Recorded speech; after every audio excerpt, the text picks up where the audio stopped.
사랑하고 살아도 우리 찬양 드리고 우리 강시합니다.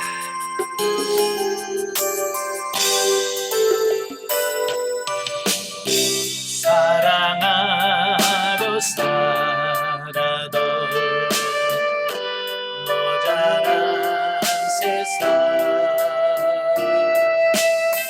내 이웃을 내 맘같이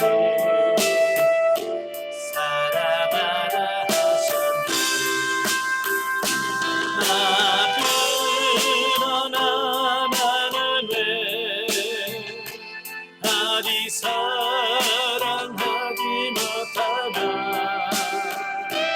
주님 사랑 얻기 바라며 어찌하여 사랑 못하나. 사랑의 주님 사랑하게 하소서. 아멘. 기도하겠습니다. 은혜로우신 아버지 감사합니다.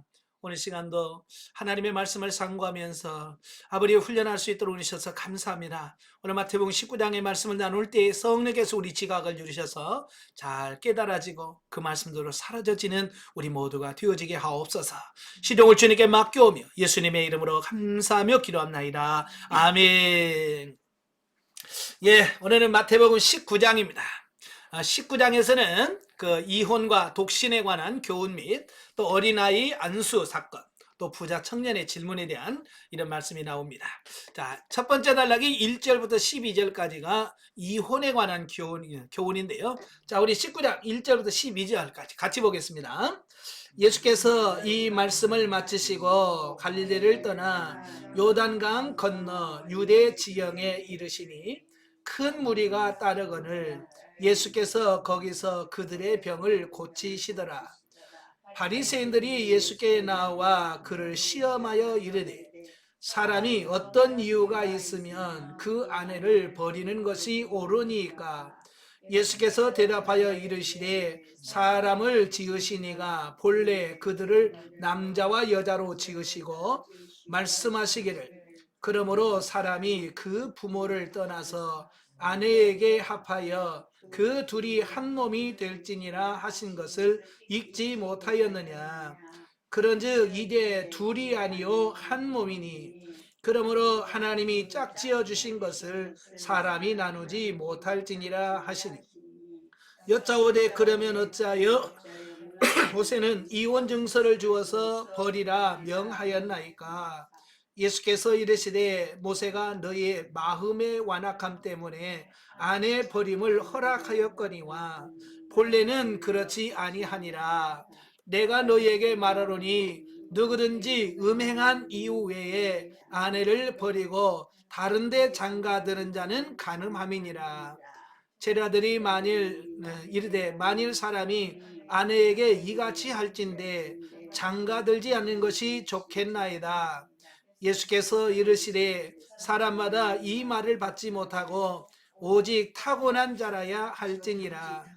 어머니의 태로부터 된 고자도 있고 사람이 만든 고자도 있고 천국을 위하여 스스로 된 고자도 있도다.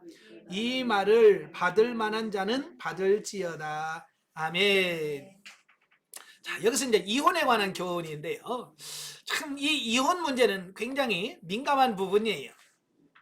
자, 왜냐하면 예전에는 교회 안에 이혼이란 말이 거의 없었죠. 저 어렸을 때는 거의 이혼이란 말이 거의 못 들었던 것 같은데 어느 순간에 이혼이란 말이 너무 쉽게 들려지고 요즘에는 너무 많이 들려지는 그런 시대라고 볼 수 있겠죠. 예, 그래서 제가 저 부천에 있는 어느 교회에 제가 안양에 있을 때 매달 가서 정기적으로 가서 집회를 인도하던 교회에 가면 강세상에 올라가면 거기 보면 강사님 주의사항 그래가지고 이런 조그마한 쪽지가 하나 붙어 있어요. 그게 무슨 말이냐면 강의를 하거나 설교할 때 꼭 이 얘기는 하지 마라. 세 가지가 있어요. 거기에 보니까 정치 얘기하지 마라. 정치 얘기하지 마라. 그 다음에 애완견에 대해서 이야기하지 마라. 그 이유까지 써졌어. 요즘은 개를 자식처럼 여기는 사람이 있기 때문에 애완견에 대해서 부정적인 이야기하면 싫어한다는 거예요. 그다음에 세 번째가 뭐냐? 이혼에 대해서 이야기하지 마라. 왜냐면 교인들 가운데 이혼하는 사람들이 있기 때문에 그 이혼에 대해서 잘못 이야기하면 그들이 상처받는다. 그래서 그 얘기를 하지 말라고 그래요. 그래서 그 교회 가면 이혼 얘기 안 해요. 자, 그만큼 이 교회 안에도 이제 이혼하는 사람의 숫자가 늘어가고 있어요. 아마 교회마다 이혼 안 하는 교회가 뭐 성도 몇 명 되면 벌써 그 안에 이혼하는 사람들이 있단 말이에요. 예, 그래서 이 문제를 어떻게 풀어가야 될 것이냐라고 하는 것을 우리가 잘 보시면 좋겠습니다. 자, 공생애의 대부분을 차지하는 갈릴리 사역을 마무리 지으신 예수님께서는 이제 십자가 순환과 죽음의 현장인 예루살렘을 중심으로 한 유대 지방의 사역을 시작하고 있습니다. 그러니까 예수님께서는 공생애 3년 반 동안 거의가 다 저 갈릴리 북쪽 지역에서 사역을 하시고 이제 돌아가실 때가 다 됐을 때는 어떻게 하느냐, 이제 남쪽으로 내려오시는 거예요. 예루살렘을 향해서 올라가시는 거예요. 참 이걸 보면 대부분이 고난 받는다, 힘들다 그러면 가요 안 가요? 여러분 직장을 선택할 때 이 직장은 편해. 그 이 직장은 힘들어. 어디 직장 갈 거예요? 당연히 쉬운 데 가지. 누가 힘든 데 가겠어요? 사람은 고생하고 이런 걸 싫어해요. 근데 예수님은 그 예루살렘에 가면 죽어요. 그럼에도 불구하고 그게 하나님의 뜻이기 때문에 고난의 자리로 가요. 이걸 통해서 우리에게 보여주는 게 뭐냐면 너희들도 고난의 길을 가라, 그 얘기 있잖아요. 그죠? 힘들다고 도망가지 말고. 요즘에는 작은 교회 안 간다고 그러잖아요. 왜? 힘들다. 개척교회 안 간대. 왜? 힘들다. 예수님의 가르침을 우리가 잘 본받으셔야 돼. 아무리 힘들어도 그게 하나님의 뜻이라고 하면 가셔야 돼. 아시겠죠? 자, 한편 유대 사역을 개시하지 말자 예수님께서는 바리새인들의 음모에 찬 도전에 직면하게 됩니다. 그들은 신학적으로 매우 민감한 문제라고 할 수 있는 이혼에 관한 질문을 던짐으로써 예수님을 곤경에 빠뜨리려고 했다라는 겁니다. 그러니까 예수님을 시험해서 예수님을 어떻게 곤경에 처하게 하기 위해서 그들에게 아내를 버리는 것이, 이혼하는 것이 어떤 이유에서 이혼하면 됩니까? 라고 그걸 묻는 겁니다. 사실 이 이혼은요, 어제 문제가 아니고 예수님 당시에도 이건 뜨거운 감자라고 논란의 대상이었어요. 그러니까 유대인들은 BC 35년부터 이 바리새파 안에 두 파로 또 나뉘어요. 바리새파 안에도 두 파로 나뉘어서 서로 대립을 하는데 샴마이 학파와 할렐 학파가 있어요. 그래서 이 샴마이 학파는 매우 보수주의적인 성향을 띤 사람들이라고 보시면 돼요. 그래서 그들은 이혼에 대해서는 아주 완강하게 거부합니다. 이혼 사유는 딱 하나 있다. 성경에 음행하는 이후에는 이혼이 안 된다. 그래서 아예 이혼이 안 된다라고 주장을 하는 사람들이 샴마이 학파입니다. 그런데 힐렐 학파는 아주 좀 자유주의적인 성향을 갖고 있어요. 그래서 자유롭게 해라. 여자가 뭐 조금 잘못하거나 뭐 하면 그냥 이혼해도 된다. 그래서 음행은 당연한 거고, 심지어는 뭐라고 말하냐면 여자가 밥을 태웠다, 이혼 사유 된다. 여자가 못생겼다, 이혼 사유가 된다. 자기 마음이 안 든다, 이혼해도 돼. 그러니까 이혼을 아주 자유롭게 해도 된다라고 주장하는 사람들이 힐렐 학파입니다. 그러니까 이 두 학파가 바리새파 안에는 맨날 만나면 이혼 문제에서는 이 둘 가지고 싸우는 겁니다. 여러분 누가 맞아요? 둘 다 문제가 있는 거죠. 그래서 예수님을 그 논란의 그 중심으로 끌어들여서 예수님과 그 속에서 막 치고받고 하려고 하는 어떤 그런 시도를 하고 있는 거예요. 예수님은 벌써 왜 그런 질문을 던지는지를 알잖아요. 요것이 나를 너 이런 그 속에 들어와서 같은 논란의 상대로 만들려고 하는구나. 예수님은 벌써 아셨어요. 그래서 힐레락파나 샴마이 학파, 그 학파의 어느 한쪽을 지지하고 나는 이게 맞아라고 말하지 않았다는 거예요. 예. 그래서 대신에 예수님께서는 타락한 인간의 완악함에서 비롯된 이혼보다 하나님의 창조 원리에 입각한 결혼에다가 더 관심을 집중시키면서 부부 사이의 전인격적인 결합을 통한 상호 신뢰와 헌신에 대해서 말씀을 하고 있다라는 겁니다. 그러니까 이혼을 하느냐 마느냐 이게 중요한 게 아니고 본래 하나님께서 부부로 만드신 이유, 하나님 창조 원리가 뭐냐, 하나님께서 이혼하라고 만든 게 아니라고 하는 거예요. 원래 하나님은 창조 질서는 창조할 때는 뭐요? 한 남자와 한 여자가 만나서 평생을 사랑하면서 살아가는 게 이게 하나님의 원래 계획이었다는 거예요. 그러니까 하나님의 원래 계획에는 이혼이 없어요. 근데 인간이 범죄하고 타락하면서부터 이래 이혼이라는 것을 만들어내서 이혼하게 되는, 그러니까 하나님의 창조 원리에는 어긋나는 그게 이혼이란 그 말이에요. 바로 예수님께서 그 하나님께서 창조하신 그 원리의 입각에서 결혼에 대해서 설명을 해주는 겁니다. 그래서 이혼 가능성을 배제하도록 교훈합니다. 그러니까 그들은 언제 이혼, 언제 아내를 버리면 됩니까? 라는 질문을 하잖아요. 그죠? 어떻게, 언제 아내를 버리면 됩니까? 그러니까 하나님의 창조 질서에는 그건 아니다. 아내를 버리는 것은 원래 하나님의 뜻이 아니야 라고 설명을 하고 있다라는 겁니다. 자, 여기서 주는 교훈이 뭐냐면 이혼이라고 하는 것은 타락한 인간의 본성으로 인하여 비롯된 제도다. 이게 하나님이 만든 제도가 아니에요. 이혼 제도는 타락한 인간들이 만들어낸 제도예요. 예. 그래서 모세가 예수님이 그러잖아요. 예? 원래는 하나님께서는 짝지어진 건 사람이 나누지 못해. 그러면 왜 모세는 왜 이혼 증서 써서 내보내라고 했습니까? 라고 질문을 던지잖아요. 그러니까 예수님이 뭐라고 그래요? 그 너희 악함, 완악함 때문이야. 원래는 아닌데 너희들이 완악해가지고 사니 못 사니 죽니 어찌니 하니까 모세가 그들에게 자유를 주려고 할 수 없어서 이혼 증서를 써서 내보내라고 이렇게 말한 것뿐이다 라고 말씀하고 있는 겁니다.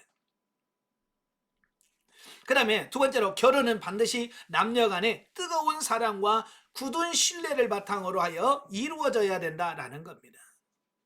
근데 오늘날은 결혼이라고 하는 부분을 결혼이 사랑으로만 됩니까? 안 됩니까? 여러분, 사랑으로만 안 된다고 이야기하는 게 보통 사람들의 생각이에요. 그 사랑만 가지고는 안 된다. 지금 원래 하나님은 사랑으로만 하도록 돼 있어요. 사랑으로 한 가정을 이루고 사랑으로만 같이 살게 만들었는데 세상이 타락하니까 이 사랑만 갖고는 안 돼요. 돈도 있어야 돼요. 뭣도 있어야 돼요. 라고 자꾸 추구한단 말이에요. 그러다 보니까 결국은 뭐야? 자꾸 외적인 부분을 추구하고 그러다 보니까 거기서 마음이 안 맞게 되고 그래서 이혼율이 계속 늘어가야 되는 어떤 이런 부분들을 보게 되어집니다. 그래서 심지어는 결혼을 통해서 상대방을 이용해 먹으려고 하는, 그래서 신분의 변화, 가난한 사람이 부자하고 결혼해가지고 어떻게 신분적인 변화 뭐 이런 걸 꿈꾸는 이런 부분이 생기는, 그러니까 결혼이 점점 결혼 자체가 타락해지는 이런 부분들을 보게 돼요. 그러니까 순수한 사랑으로 가정을 이루어야 돼. 그 다음에 세 번째는 뭐냐, 독신주의는 특별히 하나님의 나라를 위하여 꼭 필요한 경우가 아니고서는 별로 바람직하지 않다라고 말하는 겁니다. 그러니까 이혼에 대해서 이야기하니까 제자들이 뭐라고 말하냐면 그러면 차라리 장가 안 가는 게 더 낫겠네요 라는 말을 해요. 결혼 안 하는 게 더 낫겠습니다. 그러니까 예수님이 뭐라고 그래요? 이건 아무나 하는 게 아니다. 아무나 결혼 안 하고 독신으로 사는 게 아니다. 거기 보면 뭐라고 했어요? 어머니의 태로 못된 고자도 있고 사람이 만든 고자도 있고 천국을 위하여 스스로 된 고자도 있다라고 말합니다. 그러니까 원래 하나님의 창조 질서는 가정을 이루어서 생육하고 번성하는 것이 하나님의 뜻인 거예요. 그러나 하나님의 뜻을 위하고 하나님의 나라를 위해서 바울처럼 그죠? 스스로 된 고자가 있다는 거예요. 그러니까 바울은 어떤 성적인 어떤 문제가 있어서 결혼을 안 한 게 아니라 하나님의 나라를 위해서 오직 하나님의 나라에만 집중하기 위해서 스스로 결혼을 포기하고 독신으로 살면서 하나님이 일하는 거예요. 근데 요즘에 보통 보면 왜 결혼 안 하냐고 물으면 뭐라고 그래요? 귀찮은 걸 왜 하냐. 그러니까 결혼을 안 하는 목적이 사도 바울처럼 주를 위해서, 내가 복음을 위해서 결혼해서 이렇게 하다 보니 내가 그것 때문에 하나님을 신경 못 써서 난 거기만 할래 라고 하는 어떤 그런 뜻이 아니라 귀찮아서, 힘들어서, 내가 왜 가서 밥 해주고 빨래 해줘야 돼? 라고 하는 어떤 그런 잘못된 의식 속에서 결혼을 안 하니까 문제가 된다고 말이에요. 요즘 젊은이들 보면 정말 내가 주를 위해서 나는 선교하겠습니다. 그래서 결혼 안 하는 사람 있어요, 없어요? 없어요. 전부 다 귀찮아서, 힘들어서, 뭐 이래서, 그래서 안 하는 게 이게 문제가 되어지는 거죠.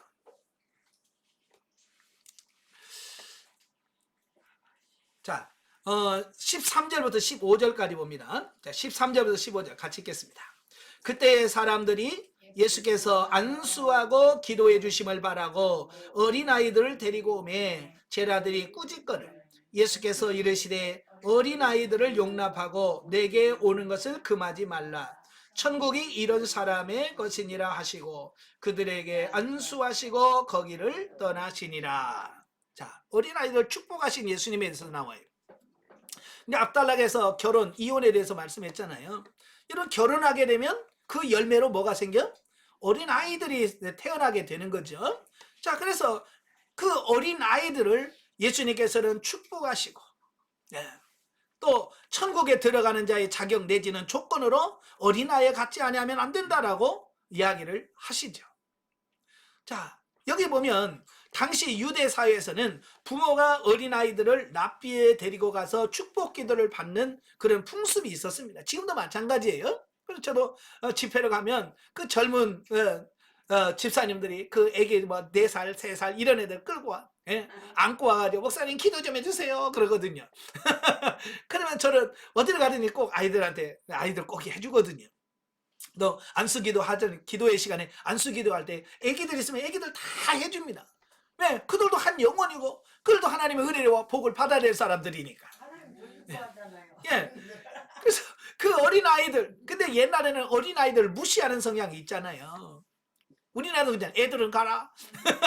그래서 애들은 무시하고 애들은 가라. 이제 이런 사고를 갖고 있을 때 바로 그 부모들은 어떻게든지 자식들 복 받고 그러려고 좀 기도 좀 해주세요 라고 하는데 제자들이 싫은 거예요. 그 모습을 제자들이 화를 내는 겁니다. 왜 애들 데려와가지고 지금 어른들도 지금 바빠 죽겠는데, 그래서 그걸 싫어하는 거예요. 그때 예수님께서 제자들을 책망하는 거지. 어린아이들이 내게 오는 것을 금하지 마라. 금하지 말고, 왜? 천국이 이런 사람들의 것이다.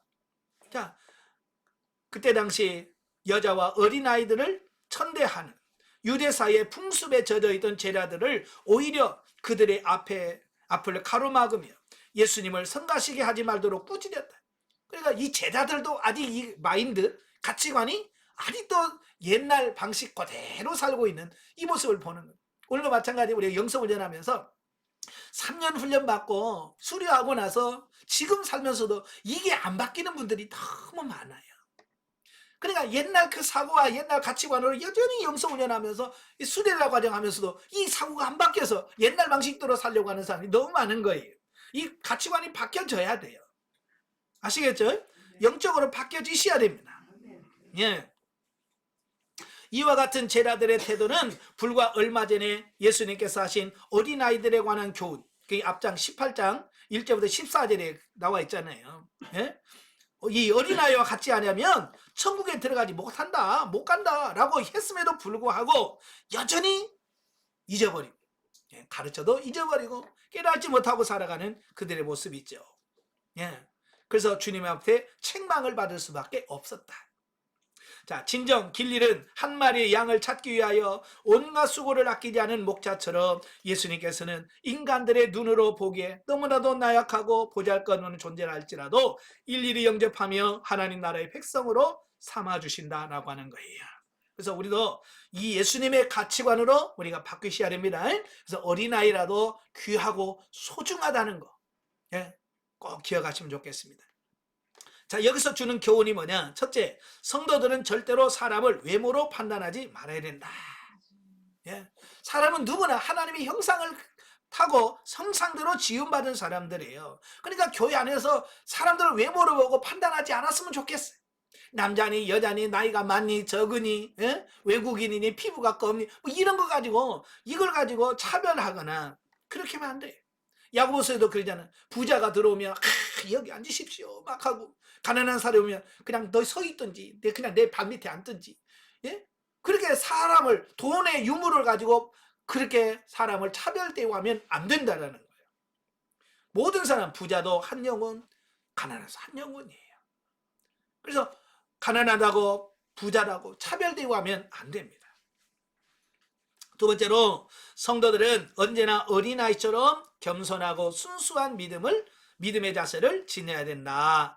왜냐하면 바로 그것이 하나님의 백성들에게 요청되는 삶의 태도이기 때문이다 라고 하는 겁니다. 예. 그러니까 우리가 신앙의 연륜이 길어지고 성장할수록 이런 부분에다 우리가 많은 신경을 써야 돼요.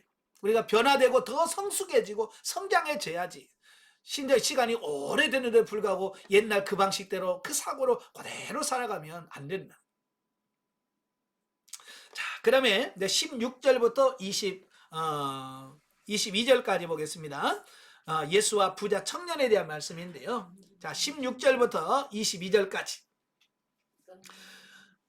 어떤 사람이 주께 와서 이르되 선생님이여 내가 무슨 선한 일을 하여야 영생을 얻으리까? 예수께서 이르시되 어찌하여 선한 일을 내게 묻느냐? 선한 이는 오직 한 분이시니라. 내가 생명에 들어가려면 계명들을 지키라. 이르되 어느 계명이오니까? 예수께서 이르시되 살인하지 말라, 간음하지 말라, 도둑질하지 말라, 거짓 증언하지 말라, 내 부모를 공경하라, 내 이웃을 내 자신과 같이 사랑하라 하신 것이니라. 그 청년이 이르되 이 모든 것을 내가 지키어 싸운데 아직도 무엇이 부족하리이까? 예수께서 이르시되 내가 온전하고자 할진대 가서 내 소유를 팔아 가난한 자들에게 주라.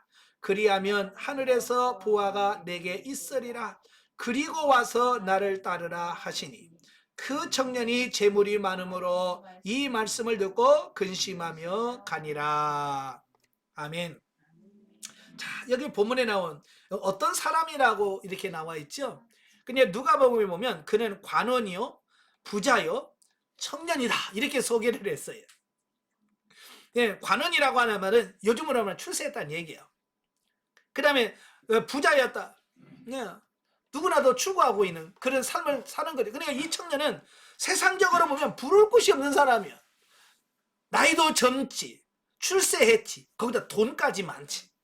그러니까 부러울 것이 없는 그런 삶을 살아가고 있는 사람이라고 할 수 있겠죠. 자, 그럼에도 불구하고 그 사람은 무슨 생각이, 영생에 대해서 소망을 갖고 있더라는 거예요. 이건 뭘 말하냐? 우리는 사람은 출세하고 뭘 해도 그 영적인 부분만큼은 채워지지 않는다. 이걸 말씀해 주고 있습니다. 돈 많다고 영적인 부분이 갈급하면 채워지는 거 아니에요? 젊다고 채워지는 게 아니에요. 이건 하나님과 예수 그리스도를 통해서만이 채울 수 있는 이 영적인 부분이 있거든요. 그래서 이 청년이 그 영생의 비결을 얻기 위해서 예수님한테 질문을 던집니다. 어떻게 하여야, 무슨 선한 일을 하여야 영생을 얻으리까? 그러니까 이 청년은 그때 당시 율법주의적인 사고 마인드, 그죠? 뭘 해야만 구원을 받는다, 행위로 구원을 받겠다라고 하는 그 율법주의적 그 생각을 그대로 갖고 있는 겁니다.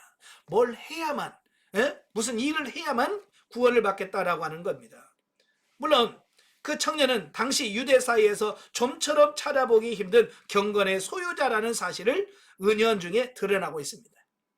예, 그게 뭐냐면 다른 사람은 영생에 별로 관심이 없었거든요. 어떻게 하면 부자가 될까? 어떻게 하면 잘 살까? 뭐 이런 데로만 초점을 갖고 있는데, 그래도 이 청년은 영생에 대한 소망을 갖고 있단 말이에요. 예, 그러니까 나는 참 돈 많지, 출세했지, 젊지, 그럼에도 불구하고 나는 이렇게 경건해 라고 하는, 어쩌면 자기를 드러내는 이런 모습이 아닐까라고 봅니다.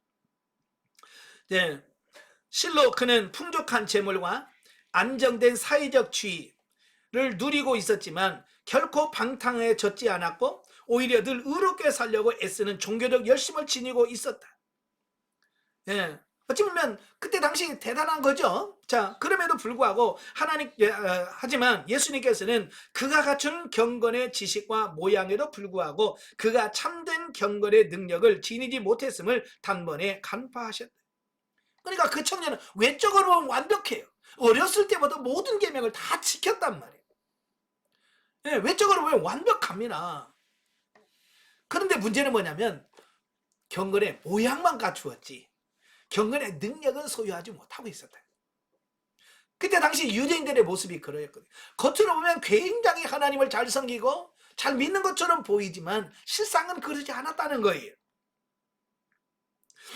즉 그는 율법의 외부적 규정은 충실히 준수했으나 율법의 근본 정신을 깨달아 실천하지 않았고요. 영생의 길을 탐구했지만 진정으로 하나님의 나라를 사모하지는 않았다라고 하는 겁니다. 예, 정말로 그가 하나님의 나라를 사모했다고 한다면 소유를 팔아 가난한 사람에 다 나눠주고 나를 따르라 그러면 아멘 그러면 따랐을 거예요. 근데 그는 하나님의 나라 영생 이런 거 아직 그렇게 사모하지 않았음을 여기서 보여주고 있는 거죠. 그래서 따라서 예수님께서는 그에게 율법의 근본 정신이라고 할 수 있는 이웃사랑의 실천을 강조한, 그러니까 너 있는 거 팔아서 가난한 사람에 나눠줘 라고 하는 말은 뭐예요? 이웃사랑을 실천해 그 얘기거든요. 이웃사랑을 실천해야 된다. 이게 율법의 가장 계명의 핵심이잖아요. 그죠? 예. 그의 모든 소유를 팔아 가난한 사람에게 나눠주고 오직 하나님 나라의 모든 소망을 두도록 촉구했습니다. 이와 같은 예수님의 말씀에 대하여 부자 청년은 근심하며 자기 집으로 돌아갔다라고 말합니다. 그건 뭔 말입니까? 그 영생에 소망이 있는 것 같지만 사실은 영생에 관심이 없어요. 더 뭐에 관심이 있어? 내가 가지고 있는 재물 지키고 내 지위 지키고 이 육신의 삶을 지키고 유지하는 게 더 관심이 많은 거예요. 오늘 우리도 세상에 많은 그런 사람들이 많이 있어요. 그러니까 결국 이것은 그가 얼마나 세상 재물과 지위에 집착하고 있었는가를 극명하게 잘 보여주고 있다라는 겁니다. 혹시 지금 여러분 뭐에 집착하고 있습니까? 집, 돈, 명예 뭐 이런 것에 집착하고 있습니까? 그거 내려놓으셔야 돼요. 그렇지 않으면 이 부자 청년 때문에 그것 때문에 내가 붙들고 있는 그것 때문에 영생에 들어가지 못할 수 있다는 거예요. 자, 여기서 주는 교훈은 첫째, 율법을 행함으로 구원과 영생에 이를 수 있는 자는 전혀 없다라는 겁니다. 예, 율법의 행함으로는 절대로 구원에 이를 수가 없습니다. 이게 율법주의의 한계예요. 그래서 로마서에 보면 사도 바울이 율법으로는 절대 구원에 이를 수 없다라고 말씀하고 있거든요. 그래서 부자 청년은 율법의 모든 계명을 준수했다라고 자신 있게 말했지만 이웃사랑을 구체적으로 실천하라고 하는 예수님의 말씀에 대하여 순종하기를 거부함으로써 스스로 영생의 길을 포기하고 말았다. 그러니까 그는 이웃사랑 계명을 다 지킨다고 했지만 정말 그 계명에서 원래 말씀하고 있는 이웃사랑의 실천은 못한 거예요. 자, 두 번째로 두 손으로 세상 재물을 움켜잡은 채 입으로 하나님을 사랑하노라 말하는 것은 거짓된 태도다. 누구든지 두 주인을 섬길 수 없기에 하나님과 세상 재물을 겸하여 섬기려고 하는 것은 위선적 행위라고 하는 겁니다. 자, 사람들은 두 마리 토끼를 늘 쫓아 하나님 앞에서도 복받고 세상에서도 복을 받고, 예, 두 마리 잡을 수 있대요? 없대요? 없다고 예수님이 말하잖아요. 두 주인을 섬길 수 없다는 거예요. 하나님과 재물을 겸하여 섬길 수 없다. 우리는 뭔가 하나를 포기해야 돼. 하나님을 포기할 것이냐, 재물을 포기할 거냐. 여러분 뭘 포기할 거예요? 뭘 포기할 거예요? 재물을 포기해야 되잖아요. 포기하고 하나님만 섬길래요. 그렇죠. 그게 진짜인 거예요. 근데 부자 청년은 뭘 선택했어요? 예, 하나님보다도 돈을 선택한 거예요. 그러니까 그 영생을 얻었겠어요? 영생을 못 얻겠죠. 오늘 여러분도 마찬가지예요. 내가 뭘 더 선택할 거냐, 뭘 바라볼 거냐, 하나님이냐 재물이냐 라고 하는 그 차이에서 우리가 재물이 아닌 하나님을 선택할 수 있는 그런 믿음이 되어야 된다, 그 얘기예요. 자, 23절부터 30절까지 보면 부자와 하나님의 나라의 관계에 대해서 설명하는데요. 자, 23절부터 봅니다. 예수께서 제자들에게 이르시되 내가 진실로 너희에게 이르노니 부자는 천국에 들어가기가 어려우니라. 다시 너희에게 말하노니 낙타가 바늘기로 들어가는 것이 부자가 하나님의 나라에 들어가는 것보다 쉬우리라 하시니 제자들이 듣고 몹시 놀라 이르되 그렇다면 누가 구원을 얻을 수 있으리까? 예수께서 그들을 보시며 이르시되 사람으로는 할 수 없으나 하나님으로서는 다 하실 수 있느니라. 이에 베드로가 대답하여 이르되 보소서 우리가 모든 것을 버리고 주를 따라 싸운데 그런즉 우리가 무엇을 얻으리까? 예수께서 이르시되 내가 진실로 너희에게 이르노니 세상이 새롭게 되어 인자가 자기 영광의 보좌에 앉을 때에 나를 따르는 너희도 12 보좌에 앉아 이스라엘 12지파를 심판하리라. 또 내 이름을 위하여 집이나 형제나 자매나 부모나 자식이나 전토를 벌인 때마다 여러 배를 받고 또 영생을 상속하리라.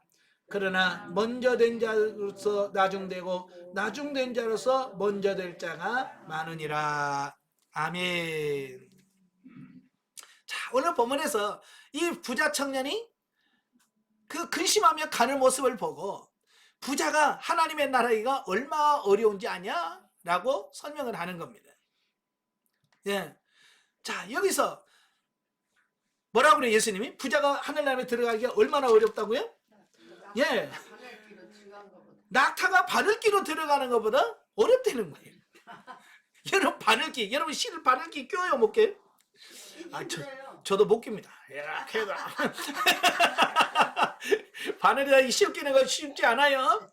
근데 가늘은 실도 안 들어가는데 거기다 저보다 훨씬 더 큰 낙타가 어떻게 들어갑니까? 이건 불가능하다는 얘기예요. 그러니까 그만큼 부자가 천국에 들어가는 게 어렵다는 거예요. 그러니까 제자들 막 깜짝 놀래죠. 왜냐하면 그때 당시에 가지고 있던 사고방식이 뭐냐면 부자는 하나님의 복을 받은 사람들, 그런 가치관을 갖고 있던 시대예요. 예. 오늘날도 그러죠. 하나님이 부자는 하나님께서 사랑을 받으시고 축복하시는 사람이다라고 하는 어떤 우리들이 갖고 있는 생각하고 그때 당시 유대인들이 갖고 있는 보통 생각하고 똑같았어요. 그래서 부자들은 서로 부자가 되기를 원했고 돈을 사랑했어요. 특별히 바리새인들은 돈을 진짜 사랑했습니다. 왜냐?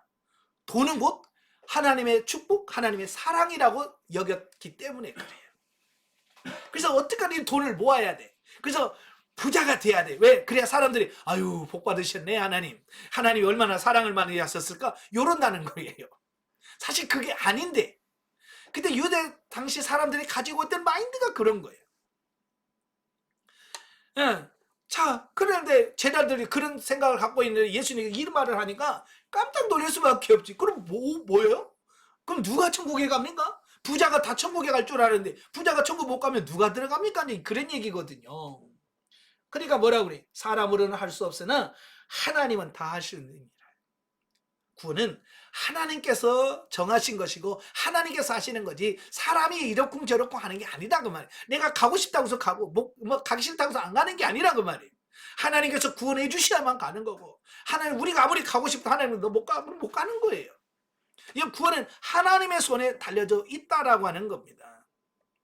자, 이는 당시 유대인들은 물질적 풍요를 하나님의 축복으로 간주했던 반면 가난과 질병은 하나님께서 저주하신 결과라고 여겼대. 근데 그때 당시의 가치관이 그런 거예요. 오늘날 우리 교회에서 똑같죠.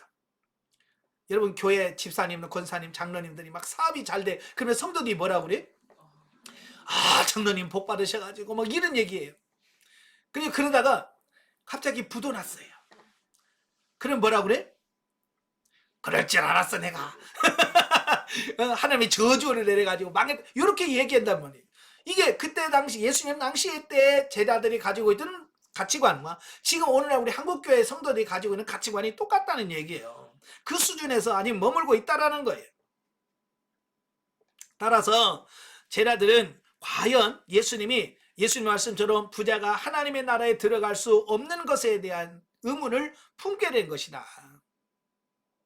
그래서 예수님께서는 구원과 영생이 결코 인간 스스로의 힘과 노력으로가 아니라 오직 하나님의 은혜와 능력으로 주어진다는 사실을 강조함으로써 본문에 나타난 주님의 교훈이 특정한 계층의 사람들을 매도하기 위한 것이라기보다 제자들에게 새로운 영적 안목을 열어주기 위한 것임을 알 수 있다.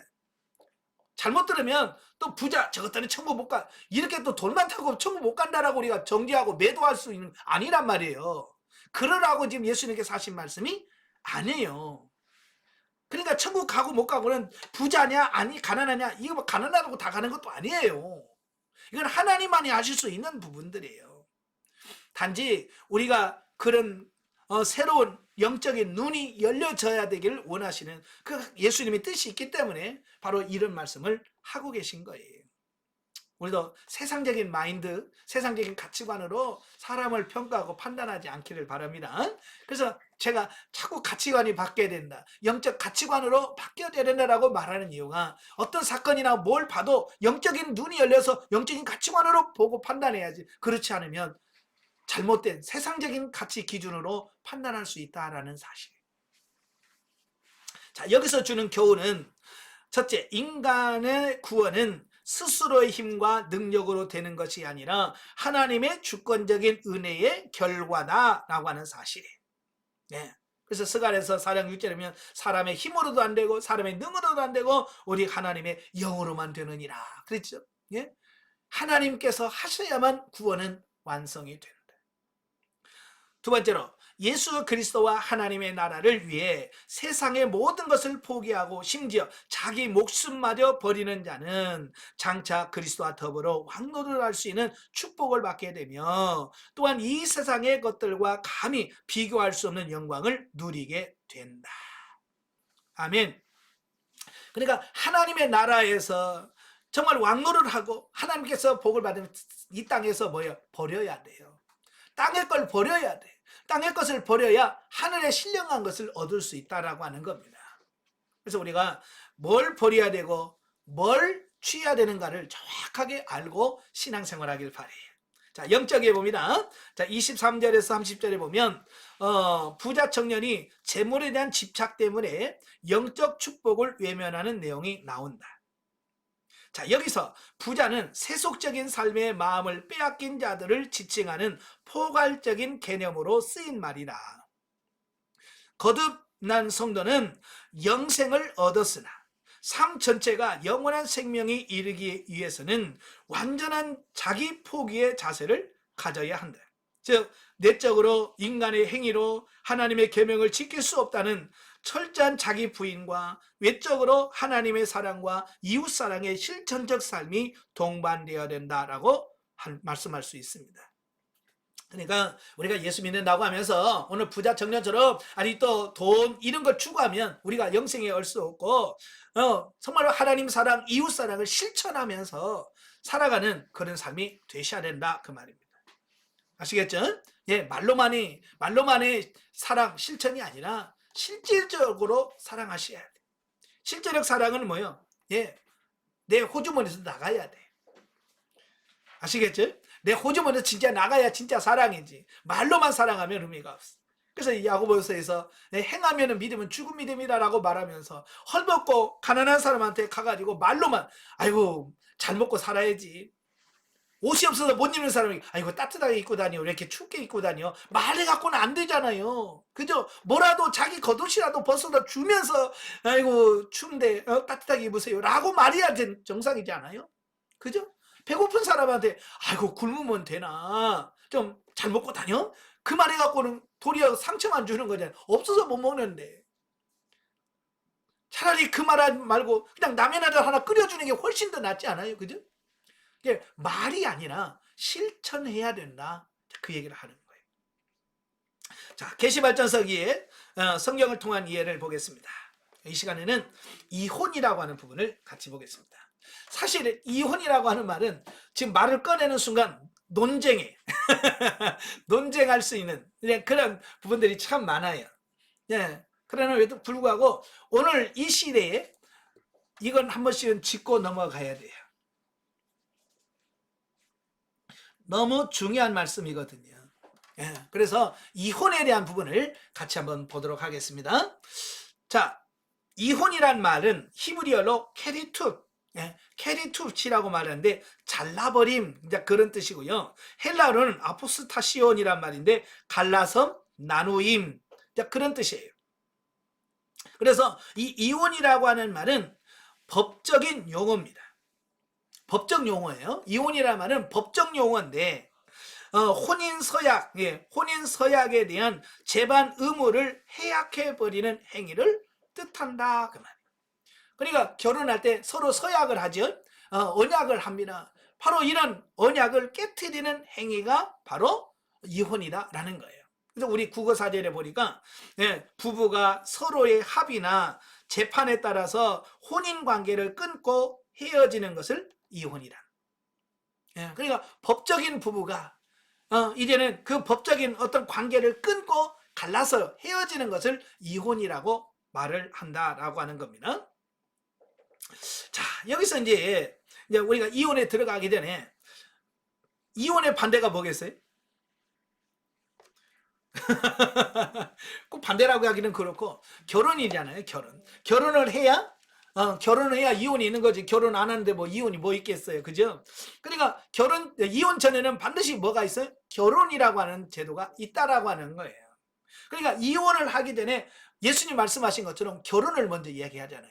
하나님이 에덴 동산에서 아담과 하와를 만드시고 서로 부모를 떠나 한 가정을 이룬 이런 제도를 먼저 하나님이 허락하셨다. 이 창조 원리를 말씀해 주셨잖아요. 그러니까 이혼을 보기 전에 먼저 결혼을 봐야 돼.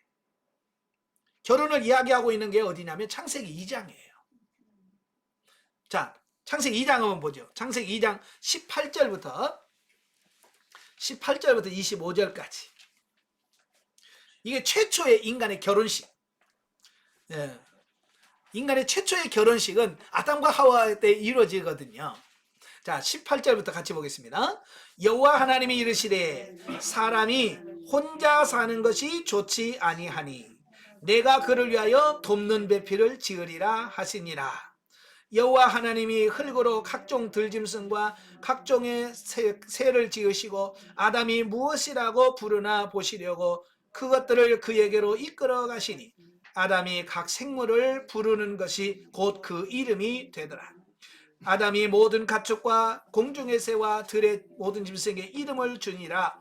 아담이 돕는 배필이 없으므로 여호와 하나님이 아담을 깊이 잠들게 하시니 잠들매 그가 그 갈빗대 하나를 취하고 살로 대신 채우시고 여호와 하나님이 아담에게서 취하신 그 갈빗대로 여자를 만드시고 그를 아담에게로 이끌어 오시니 아담이 이르되 이는 내 뼈 중에 뼈요 살 중에 살이라.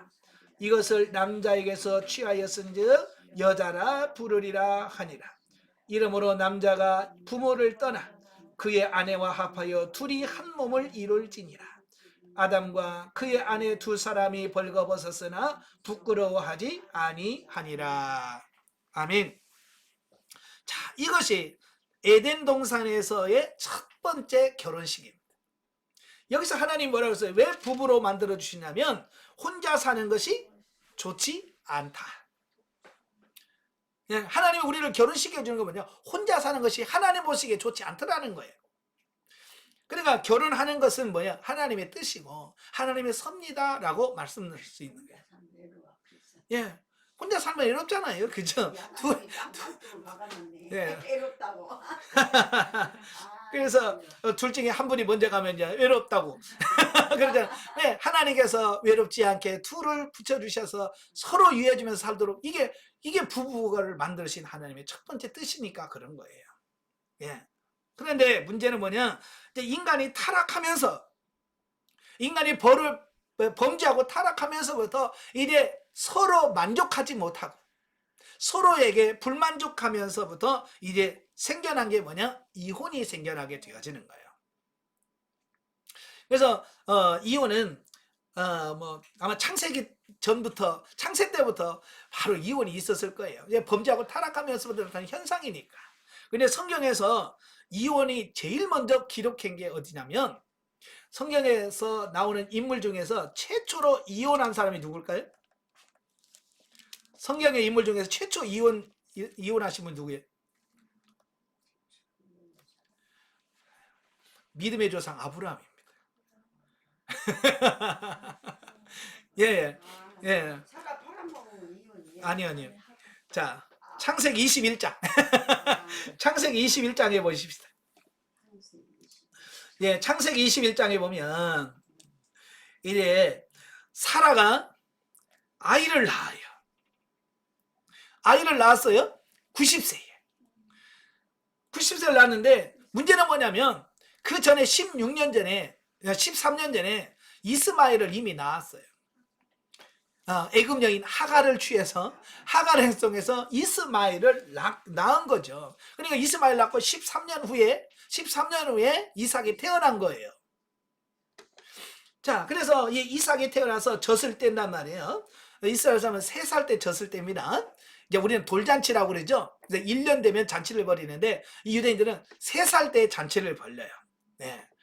젖을 떼면서 잔치를 벌리는데 바로 이삭이 젖을 떼서 잔치를 벌이니 얼마나 좋았겠어요. 아브라함 100살이 얻었으니 뭐 진짜 눈에 넣어도 안 아프고 뭐 쥐면 뭐 깨질까, 놓으면 날아갈까 뭐 이러면서 키우는데 이스마엘이 이삭을 데려다가 뭘 해요? 놀리는지라 그랬어요. 9절에 보니까 21장 9절에 그 애굽의 여인 하갈의 아들이 이삭을 놀리는지라. 여기서 놀렸다라고 하는 말은 무슨 말이겠어요? 그냥 꼴라리 뭐 이런 거겠어요? 크다고 미워했고. 그렇죠. 쥐어 박았겠죠. 왜냐하면 이때 이스마엘의 나이가 16살 때 되거든요. 이 16살 되면 눈치가 있잖아요. 세상에 뭐가 얘만 없으면 이 아버지 재산이 다 자기 거잖아. 그죠? 사랑 독차지하고 그 모든 재산 자기 건데 이 애기 이삭이 태어남으로 인하여 자기는 완전히 찬밥지세가 됐네. 그러니까 그걸 깨달으니까 얼마나 미웠겠어요. 그 어린아이 입장에서는. 그러니까 한쪽 데려가서 쥐어 박았겠죠. 근데 또 그걸 누가 봤어요? 아우, 사라가 본 거예요. 얼마나 눈 뒤집혀지겠어요.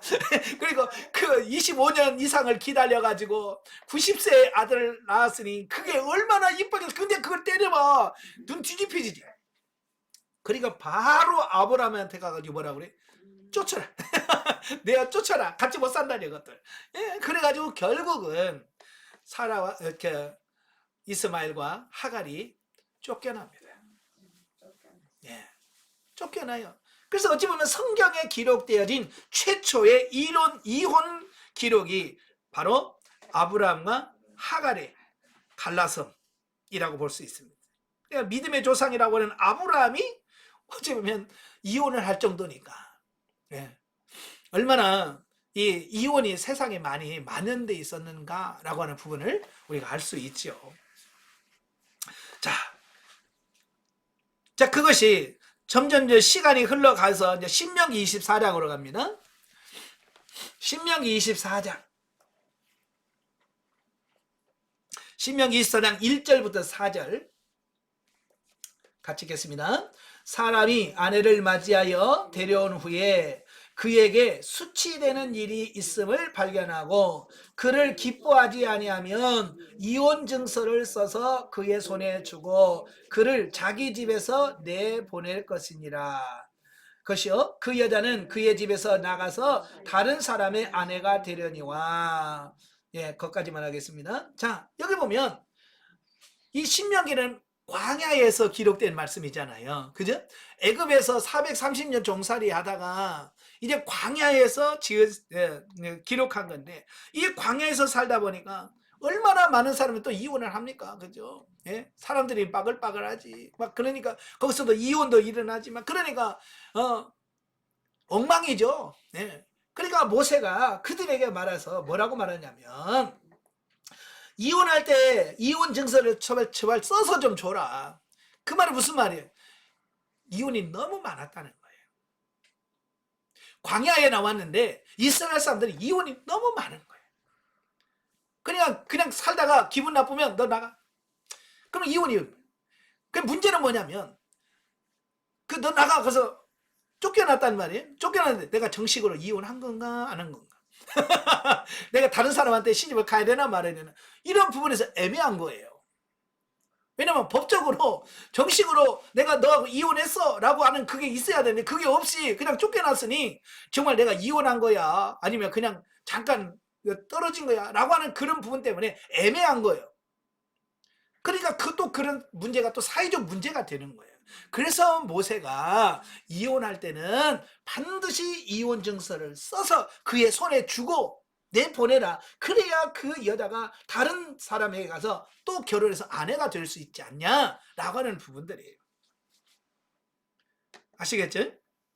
예, 그러니까 법적인 조치로 무분별한 이혼을 방지하려고 하는 어떤 그런 차원.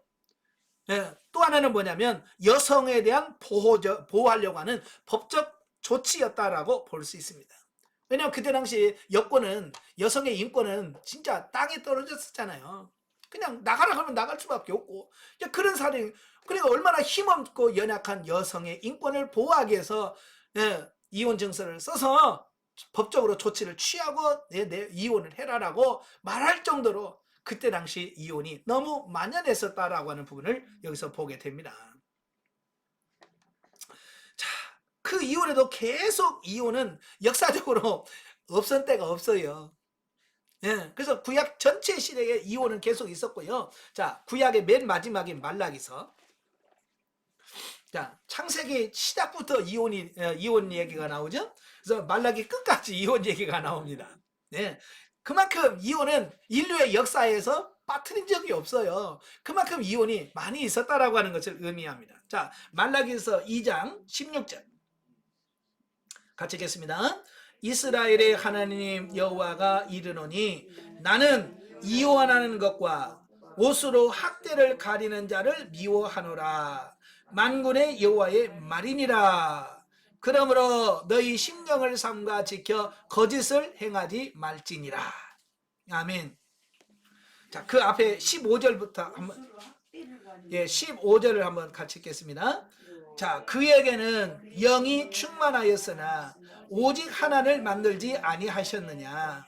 어찌하여 하나만 만드셨느냐? 이는 경건한 자손을 얻고자 하심이라. 그러므로 내 심령을 삼가 지켜 어려서 맞이한 아내에게 거짓을 행하지 말지니라. 아멘. 자, 여기서 하나님의 능력이 없어서 한 남자와 한 여자를 만든 게 아니라는 거예요. 그죠? 최초 인간을 창조하실 때 하나님의 힘이 없어서 아담과 하나 1대1로 만들었느냐? 아니란 말이에요. 경건한 자손을 얻기 위해서 하나씩 만들어서 그 사이에서 결혼시켜서 경건한 아들, 경건한 자손을 얻도록 하려고 하는 거다 그 말이에요. 이게 하나님의 원리, 창조 원리가 일부일처제입니다. 한 남자와 한 여자. 그러나 인간들이 타락하면서부터 한 남자와 한 여자를 만족하지 않는 거예요. 그죠? 그래서 욕심이죠. 욕심에서부터 비롯돼서 이제 일부 뭐 다처제가 되고, 또 엉뚱한 나라는 또 일처 다부제 돼가지고 한 여자에게 뭐 남자들이 많고 이런 제도가 생긴 게 뭐냐? 이게 타락한 범죄한 결과다라는 사실이에요. 그래서 하나님께서는 바로 어려서 맞은 아내에게 거짓을 행하지 말라. 이혼하지 말라는 거예요. 하나님이 제일 싫어하는 게 뭐라고요? 나는 이혼하는 거. 하나님이 이혼하는 거 싫어하신다. 왜? 하나님의 원래 창조는 한 여자와 한 여자가 만나서 끝까지 사랑하면서 한 가정을 잘 꾸면서 하는 게 이게 하나님의 뜻인데 그 뜻을 갈라서 자기 마음대로 갈라서고 이게 하나님이 싫어하시더라라는 사실이에요. 그래서 이 부분을 우리가 잘 기억하시면 좋겠습니다. 그래서 이혼은 없었을 때가 없다. 타락한 인간에게는 계속 이혼이 있다. 그러면 지금도 이혼할 거냐? 바로 이제 그런 얘기예요. 그래서 예수님께서 마태복음 5장 27절 마태복음 이제 시작시대 와서 이 이혼에 대해서 예수님께서 정식적으로 이혼에 대해서 말씀을 하십니다. 자, 5장 27절 27절부터 32절까지 보겠습니다. 또 간음하지 말라 하였다는 것을 너희가 들었으나 나는 너희에게 이르노니 음욕을 품고 여자를 보는 자마다 마음에 이미 간음하였느니라. 만일 내 오른 눈이 너로 실족하게 하거든 빼어버리라. 내 백체 중에 하나가 없어지고 온 몸이 지옥에 던져지지 않는 것이 유익하며, 또한 만일 내 오른손이 너로 실족하게 하거든 찍어내 버리라. 내 백체 중 하나가 없어지고 온 몸이 지옥에 던져지지 않는 것이 유익하니라. 또 일러스되 누구든지 아내를 버리려거든 이혼 증서를 줄 것이라 하였으나 나는 너에게 이르노니 누구든지 음행한 이유 없이 아내를 버리면 이는 그로 간음하게 하며, 또 누구든지 버림받은 여자에게 장가드는 자도 간음함이니라. 아멘. 자, 그때 당시에 그 모세, 아까 신명기 24장에 보면 이혼 증서를 써서 이혼하라고 했지만 나는 너희에게 말하노니 누구든지 음행한 이유 없이 아내를 버리면, 여기서 예수님도 이혼할 수 있는 정식적으로 하나님이 인정하는 이혼 사유 하나가 있어요. 그게 뭐냐? 음행이에요. 외도라는 거예요. 외도. 그러니까 내 부부가 아닌 다른 사람들과 성적인 이런 관계를 맺을 때는 이혼 사유가, 하나님도 인정하는 이혼 사유는 뭐냐? 음행이에요. 왜냐하면 음행하는 순간 뭐냐면 부부 간의 그 언약의 관계가 깨져버리는 것이 되기 때문에 그래요. 그래서 음행 외에는 이혼 사유가 되지 않는다라고 말씀해주고 있습니다. 예. 자, 오늘 본문 19장, 마태복음 19장 4절부터 보면 똑같은 말씀을 해요. 예. 그래서 이혼 증서를 써서 버리라고 했지만 이건 너희가 완악함 때문에 그렇게 허락한 것 뿐이지 본래는 하나님께서는 이혼하는 것을 원치 않으신다. 아시겠죠? 음행한 연고 외에는 이혼 사유가 되지 않는다라고 말씀해주고 있습니다. 자, 보세요. 자, 구약 시대는 어때요? 이혼이 많았어요. 예, 이혼이 많음. 예. 그래서 이혼 증서를 써서 주고 이혼해라. 왜? 우리가 악하기 때문이다. 자, 신약시대에 와서 예수님 뭐라고 그랬어요? 이혼? 해라 마라? 예, 불가. 예수님께서는 이혼 불가예요. 하지 말라는 거예요. 단 언제 할 수 있다? 예, 음행한 이유 외에는 이혼 불가다. 아시겠죠? 이걸 잘 기억하셔야 됩니다. 예. 자, 그 다음에 이게 이제 좀 더 올라가면 이제 교회 시대로 가게 되면, 사도 시대로 가게 되면 이게 좀 약간씩 변화가 생겨요. 예, 고린도전서 7장 8절부터 17절까지 보면 이 고린도서 7장은 결혼과 이혼에 대한 말씀을 쭉 하는 부분이에요. 그래서 이 부분을 잘 보셔야 되는데요. 자, 이혼에 대해서 8절부터 17절까지 나옵니다. 이거 중요하니까 잘 읽어보셔야 됩니다. 자, 읽어보겠습니다. 내가 결혼하지 아니한 자들과 과부들에게 이르노니 나와 같이 그냥 지내는 것이 좋으니라. 만일 절제할 수 없거든 결혼하라. 정욕이 불같이 타는 것보다 결혼하는 것이 나으니라. 결혼하는 자에게 내가 명하노니 명하는 자는 내가 아니요 주시라. 여자는 남편에게서 갈라서지 말고 만일 갈라섰으면 그대로 지내든지 다시 그 남편과 화합하든지 하라. 남편도 아내를 버리지 말라. 그 나머지 사람들에게 내가 말하노니 이는 주의 명령이 아니라 만일 어떤 사람에게 믿지 아니하는 아내가 있어 남편과 함께 살기를 좋아하거든 그를 버리지 말며, 어떤 여자에게 믿지 않은 남편이 있어 아내와 함께 살기를 좋아하거든 그 남편을 버리지 말라. 믿지 아니하는 남편이 아내로 말미암아 거룩하게 되고 믿지 아니하는 아내가 남편으로 말미암아 거룩하게 되나니 그렇지 아니하면 너희 자녀도 깨끗하지 못하니라. 그러나 이제 거룩하니라 혹 믿지 아니하는 자가 갈리거든 갈리게 하라. 형제나 자매나 이런 일에 구애될 것이 없느니라. 그러나 하나님은 화평 중에서 너희를 부르셨느니라. 아내된 자여 내가 남편을 구원할지 하는지 어찌 알 수 있으며 남편 된 자여 내가 내 아내를 구원할는지 어찌 알 수 있으리요. 오직 주께서 각 사람에게 나눠주신 대로 하나님이 각 사람을 부르신 그대로 행하라. 내가 모든 교회에서 이와 같이 명하노라. 예. 그러니까 사도 바울은 뭐냐면 자기처럼 결혼하지 않고 예, 살면 좋겠다. 예, 과부나 처녀들에게 결혼하지 않은 자들에게. 그렇지만 그건 아무나 하는 게 아니라고 그랬죠. 예수님이. 예. 아무나 독신으로 사는 게 아니라고 그랬잖아요. 예, 하나님이 허락하셔야만 돼. 그래서 독신한다고 놓고 죄 지는 거면 차라리 결혼하는 게 낫다.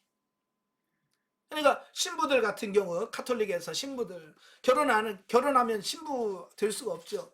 그래서 신부 이제 결혼하지 않고 평생을 섬기겠다라고 말하지만 중간중간에서 타락하고 예? 그런 사람이 얼마나 많습니까?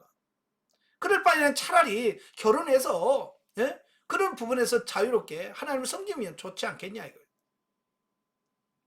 자, 그리고 결혼한 자들에게는 명하노니 갈라서지 마라. 결혼한 사람은 갈라서지 마라. 특별히 신앙적 이유 때문에 예, 갈라서지 마라 그랬어. 예를 들어서 남편이 안 믿어. 안 믿는 것 때문에 이혼 사유 될까요? 안 돼요. 여기서 보면 그랬어요. 예, 만일 믿지 않은 남편이 내가 살기를 같이 사는데 지장이 없어. 그러면 이혼하지 갈라서지 마라. 버리지 말라는 거예요. 예. 그러나 상대방이 원했을 때는 종교적인 다른 것 때문에 이혼을 원했을 때는 어떻게 해야 돼요? 갈라져요. 그러니까 종교가 다른 것 때문에 그것 때문에 상대방이 원하지 않으면 이혼할 이유가 없어요. 종교적 이유로. 그러니까 우리 남편이 예수 안 믿어요. 야, 이혼하겠습니다. 이혼 사유가 안 되는 거예요. 그러나 반대로 그 믿지 않은 그 사람이 나에게 이혼을 요구했으면 해줄 수 있다라는 얘기예요. 무슨 말인지 아시죠? 예. 자, 이걸 우리 잘 기억하셔야 돼요. 왜 이런 말을 하냐면 오늘 많은 사람들이 이혼 그 자체를 너무 죄악시해요. 우리나라에. 그지? 이혼 자체를 너무 죄악시해가지고 어떻게 하든지 이혼 안 하고 버티는 것이 믿음인 것처럼 착각을 해요. 이미 부부가 다 깨져서 부부 신뢰관계도 없고 예를 들어서 이미 떠나서 다른 여자하고 살아. 그래도 성경에 이혼하지 말라고 해서 난 이혼 안 하면 혹은 버티는 사람들이 많아요. 그게 과연 옳을 것인가? 사도 바울은 그렇게 하지 않아요. 그걸 옳다고 말씀하고 있지 않아요. 아시겠죠? 그렇다고 해서 자칫 잘못하면 또 이혼을 권장하는 걸로 자꾸 하는데 왜 그러냐면 이혼은 우리가 정죄하고 판단하고 뭐 이런 부분도 아니에요. 얼마나 오직했으면 이혼하겠습니까? 그죠? 오직했으면 이혼을 하겠어요. 네. 그렇지만 그것을 이혼을 너무 자유롭게 해도 안 되고 또 이혼했다고 해서 너무 정죄해도 안 되고 그래서 이혼이라는 게 어려운 게 그런 거예요. 사실은 이혼을 내가 원해서 하는 사람도 있지만 이혼 당하는 사람도 많이 있잖아요. 그죠?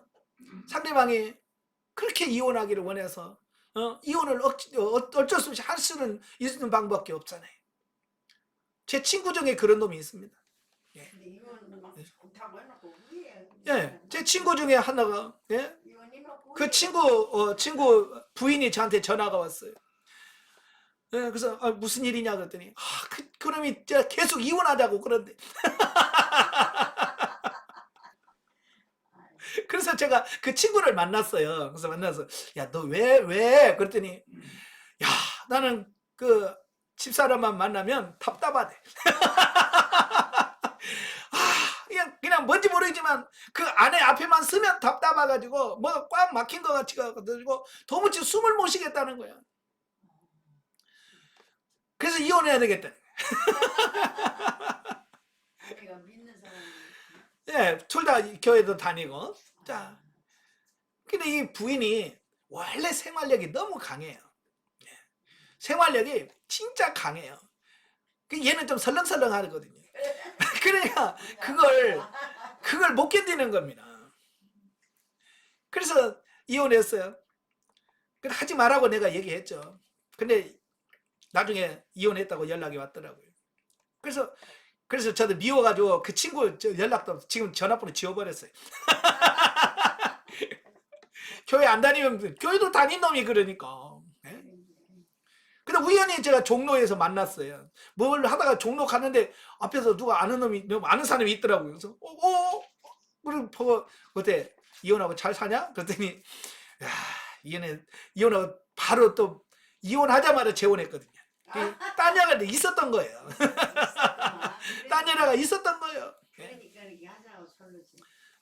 그래놓고 그래서 좋냐 그러니까 아휴 한숨 푹 쉬더라고요. 그래서 바꿔봐도 소용없구나. 더 안 좋다는 더 안 좋고. 네네. 하여간 그래서 참 이혼이라는 게 그래서 그 친구 부인은 이혼하고 싶어서 하는 게 아니라 그냥 하도 서류상으로만 이혼해달라. 어? 진짜 이혼하는 게 아니고 서류상으로만 이혼해달라고 해줬더니 진짜로 딴 여자하고 해버렸잖아요. 참 이래서 어쩔 수 없이 이혼하는 경우가 있잖아요. 그러니까 교회 안에서 이혼했다고 우리가 정죄하고 판단하고 그럴 필요는 없어요. 아시겠죠? 예. 자, 정말 중요한 게 뭐냐? 자, 에베소서. 그러면 성경에서 왜 이혼하지 말라고 하느냐라고 하는 부분이에요. 왜 이혼하지 말라고 하느냐? 이 원리를 우리가 잘 알아야 돼요. 그냥 이혼하지 마라. 그거 안 되죠. 성경에서 분명히 이혼하지 말 이유가 있을 거 아니에요. 그죠? 예, 뭐 사회적 문제, 애들 문제 때문에 보통 뭐 아이고 이혼하면 애들은 어떡하라고 우리는 자꾸 그렇게 접근한단 말이에요. 근데 우리는 그렇게 접근하면 안 돼요. 우리는 하나님께서 왜 영적으로 이혼하지 말라고 하는 그 이유를 정확하게 설명을 하셔야 돼요. 그게 에베소서 5장에 나와요. 자, 보세요. 에베소서 5장 22절. 22절부터 33절까지인데요. 자, 22절 먼저 보겠습니다. 아내들이여 자기 남편에게 복종하기를 주께 하듯하라. 이는 남편이 아래의 머리됨이 그리스도께서 교회의 머리됨과 같음이니 그가 바로 몸의 구주시니라. 그러므로 교회가 그리스도에게 하듯이 그 아내들도 범사에 자기 남편에게 복종할지니라. 남편들아 아내 사랑하기를 그리스도께서 교회를 사랑하시고 그 교회를 위하여 자신을 주심같이 하라. 이는 곧 물로 씻어 말씀으로 깨끗하게 하사 거룩하게 하시고 자기 앞에 영광스러운 교회로 세우사 티나 주름 잡힌 것이나 이런 것들이 없이 거룩하고 흠이 없게 하려 하심이라.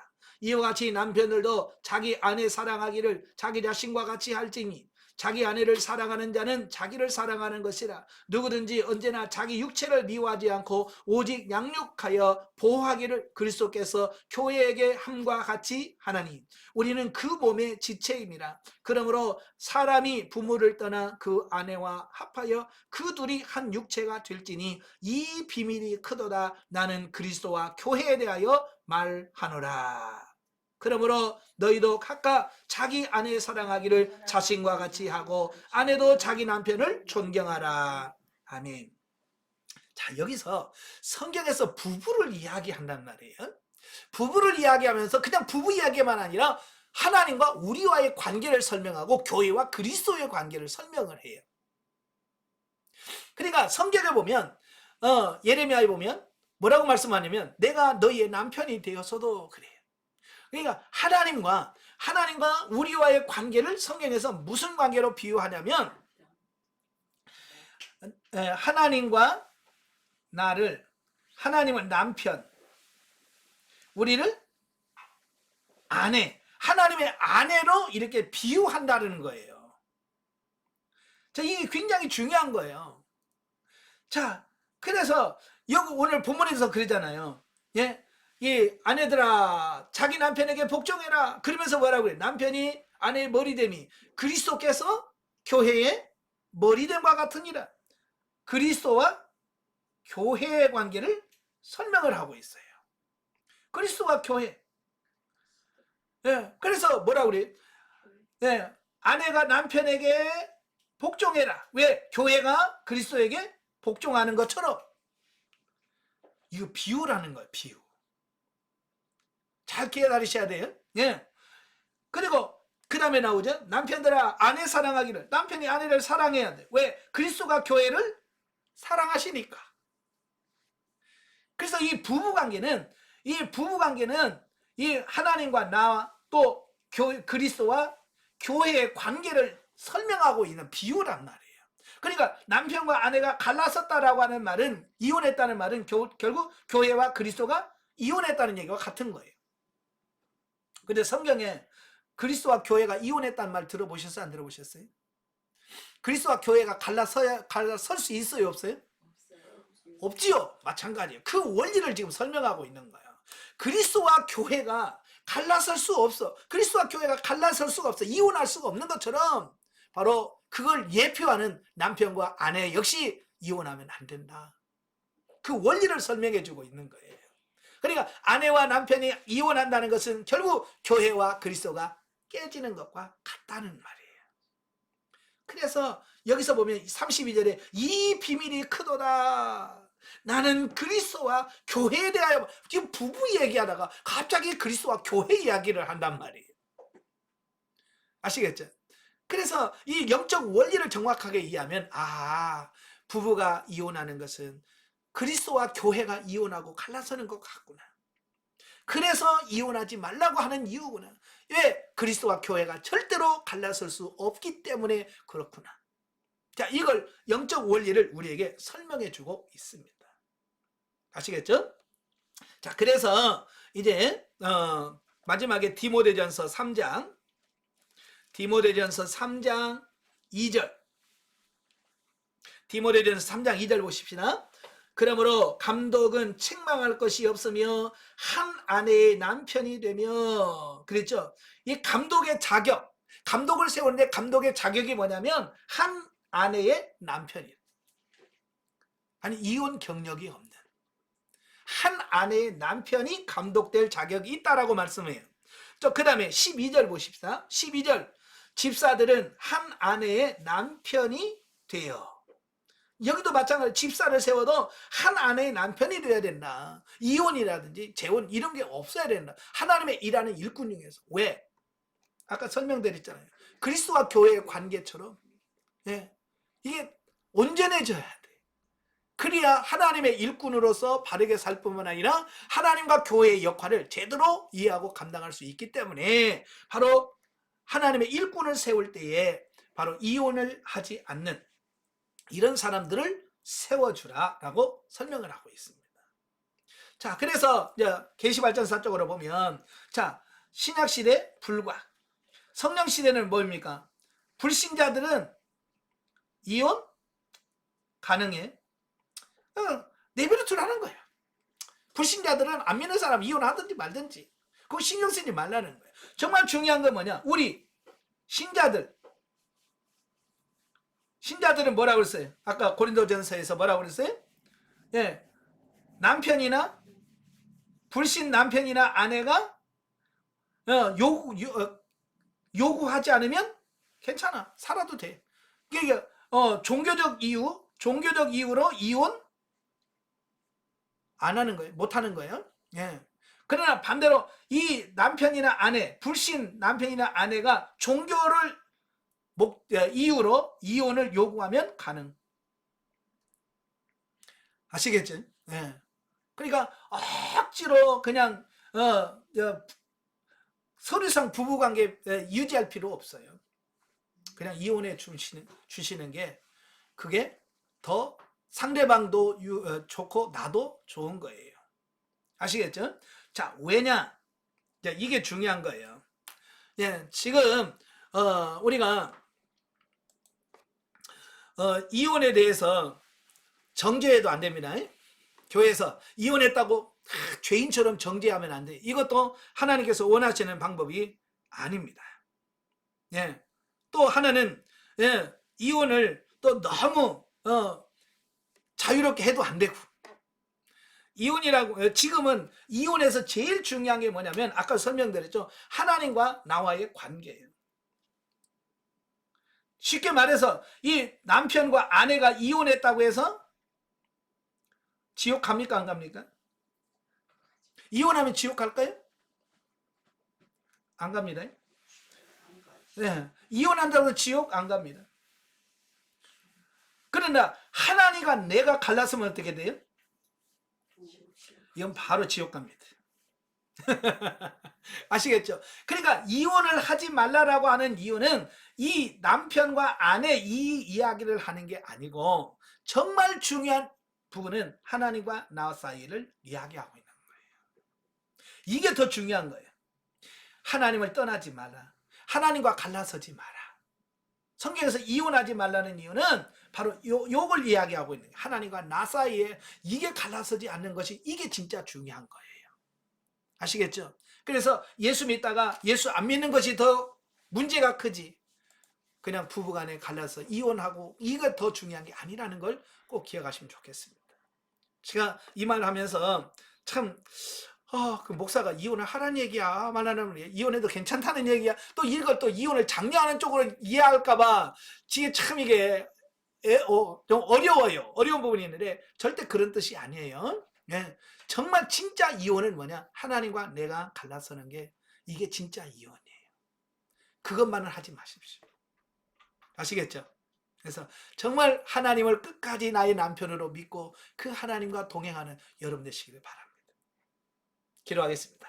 은혜로우신 아버지 감사합니다. 오늘도 귀한 말씀을 들었습니다. 예나 지금이나 인간의 타락함으로 인하여 부부가 갈라서고 이혼율이 참 높아지고 있습니다. 이와 같은 때 하나님께서 붙들어 주시고 저들의 마음을 붙들어 주셔서 하나님과 우리 사이에 그 관계가 깨어지지 않도록 하나님 도와주시옵시고 이 땅에 있는 모든 가정들 주님께서 불쌍히 여기시고 큰 여겨 주셔서 정말로 가정이 하나 되어서 온전히 하나님을 섬길 수 있는 그런 아름다운 가정이 될 수 있도록 도와주시옵소서. 예수님의 이름으로 감사하며 기도합나이다. 아멘. 하나님께 드립니다.